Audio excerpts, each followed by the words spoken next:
Well, that was a tragic and sad way to end this episode.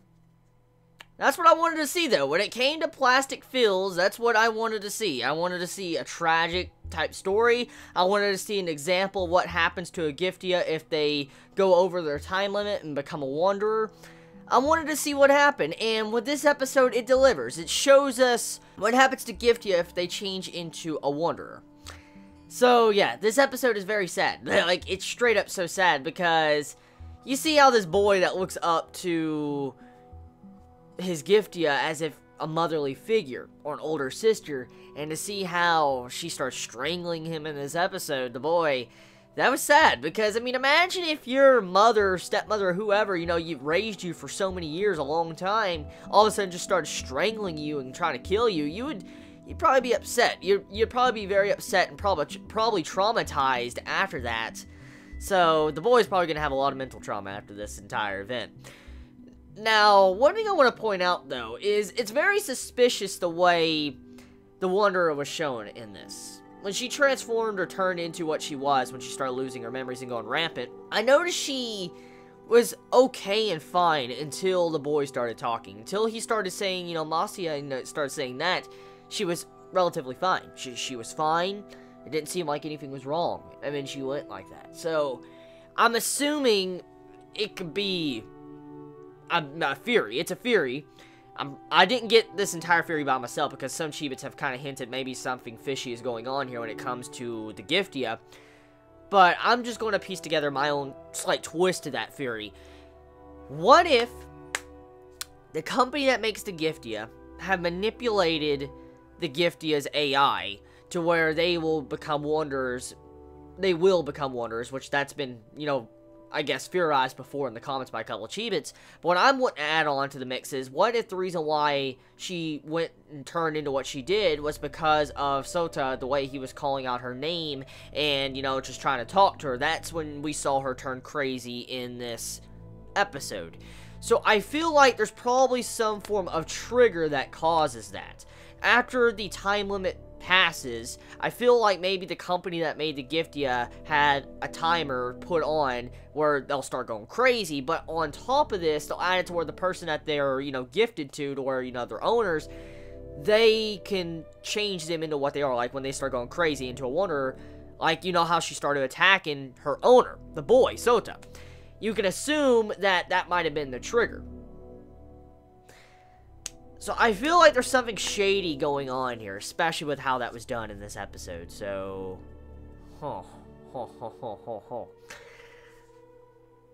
wonder if that is going to happen now. I wonder if that path with a shady business of Giftia, you know, being manipulated like that, you know, how the company's probably wanting money. They're probably just, putting this AI where they'll start going faulty after 10 years just before they can make more money. And you're probably wondering, like, why would they do something like that? After thinking about it, it makes sense for a company. They want to make money. They want to make fucking money out of anything. Companies want to do that. And if you look at the Giftia business, if you actually look at it and you really take a good look at how it's done in this series, Giftias are given to different people, all sorts of different people, and they're designed to be given to a person. These designed Giftias are supposed to, like, last up to, like, 10 years or so. They're supposed to be there for a very long time, you know, with the person.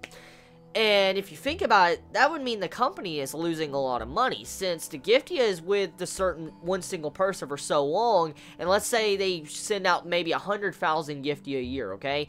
And they slowly, continuously send this out, the numbers are eventually going to go down, because they're going to give Giftia to almost everybody, and they're not going to be making money back, unless there's monthly payments. So unless they have a setup of monthly payments, then I don't know. So what I can see going on here is that the company that made these Giftia and sent them out to different people probably put a time limit on the Giftia to where they will die before they can retrieve the body and make money from it. But that doesn't just end there. The other things that you can add on to this, the shady theory, is that the company that's the companies that grab the bodies back, like the Giftia's bodies, they actually refurbished the bodies and reused them once again. That's what I think is going on here. Let me explain why.